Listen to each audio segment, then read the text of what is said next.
නමෝ තස්ස භගවතු අරහතෝ සම්මා සම්බුද්දස්ස කියන ගාථාව නොකිව්ව බෞද්ධයෙක් නම් නැතුව ඇති.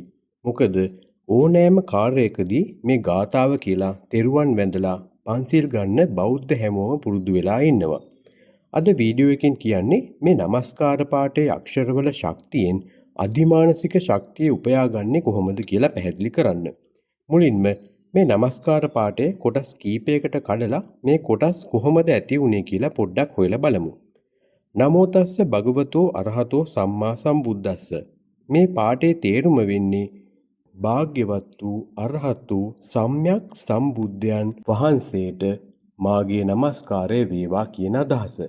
නමෝ කියන පදේ ඇති වෙලා තියෙන්නේ න අක්ෂරය සහ මෝ කියන අක්ෂරය එකතු වෙලා. න අකුරෙන් අදහස් කරන්නේ නරකයට යන සතුන් නිවන් පුරයට යවන කියන අදහස. මෝ අකුරෙන් කියන්නේ තුන් ලෝකයේම සතුන් නිවන් පුරයට යවනු ලබන කියන අදහස. මේ අදහස කැටි කරගෙන මුලින්ම බුදුන් වහන්සේට සාතාගිර කියන යක්ෂ සේනාධිපතිවරයා නමෝ කියලා වන්දනා කරලා තියෙනවා. මේ සාතාගිර කියන්නේ බොහොම බල සම්පන්න බෞද්ධ යක්ෂ සෙන්පතියෙක්. දීපංකර බුදුන්ගෙන් විවරණ ලැබුව දවසේ ඉඳලාම තෘෂ්ණාව නැති කරමින් අනුන් යහපතටම යොදවන දේවල් දේශනා කරපු නිසා රාහු අසුරේන්ද්‍රයා තස්ස කියලා බුදුරජාණන් වහන්සේට වන්දනා කරනවා.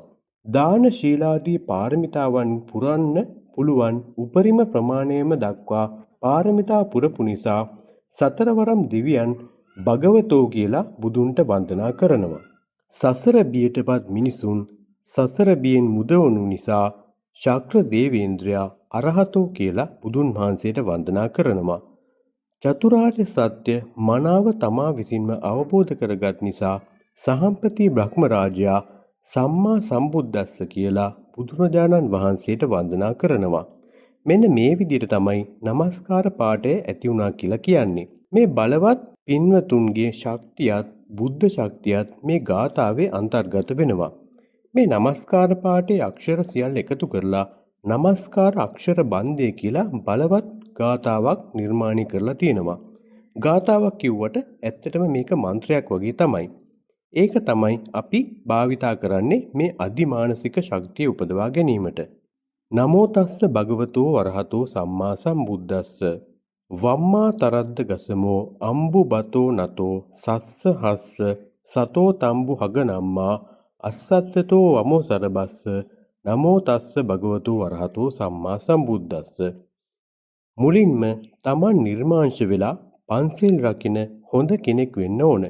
ඊට පස්සේ නිතර මෛත්‍රී භාවනාව වඩන්න ඕන. ඒකෙන් සිත සමාධිගත කරගන්න උත්සාහ කරන්න ඕන.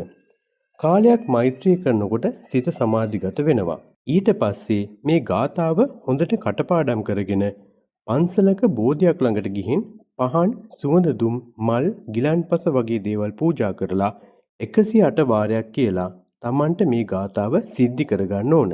ඊට පස්සේ තමන් නිදහස් වේලාවක නාලා පිරිසිදු වෙලා පිරිසිදු සැහැල්ලු ඇඳුමක් ඇඳගෙන භාවනා කරන්න පුළුවන් සැහැල්ලු නිදහස් ස්ථානයකට ගිහින් භාවනා ඉරියව්වකින් ඉඳගෙන ඇස් පියාගෙන මේ ගාථාව 10 වාරයක් හිතෙන් කියන්න ඕන.